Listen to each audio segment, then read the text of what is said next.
हरे कृष्ण दोस्तों, मैं आपका दोस्त दीपेंद्र दीरावानी शेयरिंग सेशन के 175वें सेशन में आपका स्वागत करता हूं। और आज का टॉपिक है कर्म और अकर्म का भेद। बुद्धिमान मनुष्य भी नहीं समझ पाते हैं, वो भी कंफ्यूज हो जाते हैं। इसी टॉपिक के लास्ट सेशन में हमने भगवान बुद्ध का एग्जाम्पल लेके कर्म और प्रतिकर्म का बहुत अच्छी तरह से भेद समझा। आज हम देखेंगे अकर्म क्या है उसके बारे में। कुछ भी कर्म नहीं करना और खाली बैठे रहना, उसे हम अकर्म समझते हैं, मगर वो सही नहीं है। अकर्मण्यता को हम अकर्म समझ लेते हैं। कुछ भी नहीं करना, खाली बैठे रहना, वो अकर्मण्यता है, अकर्म नहीं है। और हम खाली बैठे हैं, कुछ भी नहीं कर रहे, तो इंद्रियों का व्यवहार हमने बंद कर दिया, मगर मन का व्यवहार तो चालू है। हम हाथ पैर जोड़ के, आँख कान जीभ बंद करके बैठ गए, लेकिन मन का व्यवहार तो चालू है। मन तो तरह तरह के तर्क वितर्क और संकल्प विकल्प और वासना और कामना करके मन का काम तो चालू है। तो हम तो कर्म कर रहे हैं, हम अकर्म नहीं कर रहे हैं, वो तो हमारा कर्म चालू है।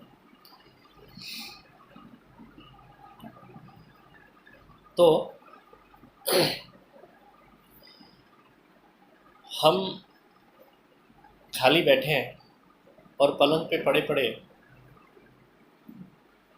सोए हैं, लेकिन वो हमारा अकर्म नहीं है।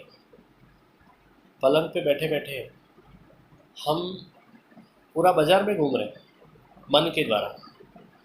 किसी को हम गाली दे रहे हैं, किसी की प्रशंसा कर रहे हैं, और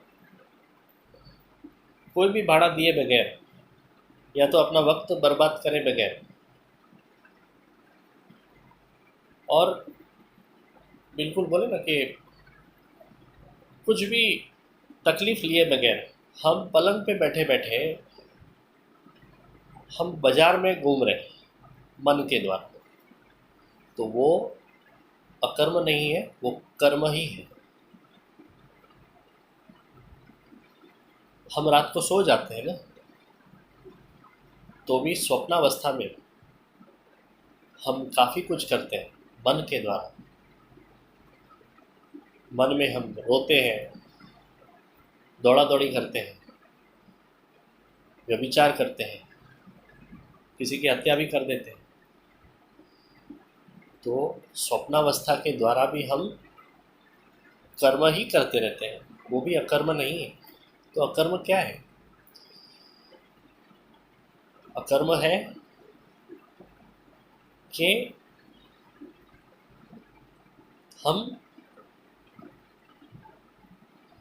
हम अपने नियत कर्म कर ही रहे हैं और लगातार कर रहे हैं नियत कर्म, लेकिन मन में कर्मफल के लिए कोई भी वासना, राग द्वेष या तो कामना बिल्कुल भी नहीं है।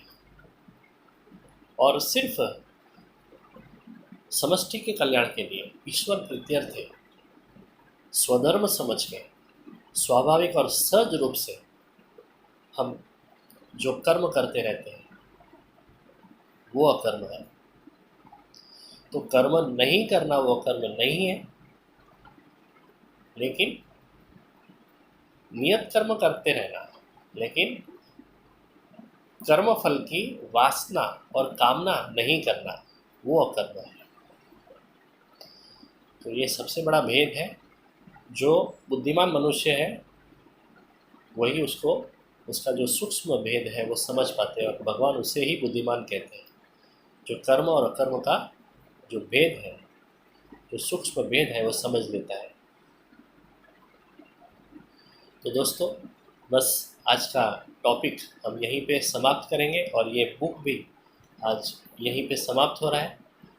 कल से हम श्री हरिभाई कोठारी का एक बुक लेंगे, और एक नई शुरुआत करेंगे। तब तक के लिए गुड नाइट, हरे कृष्ण।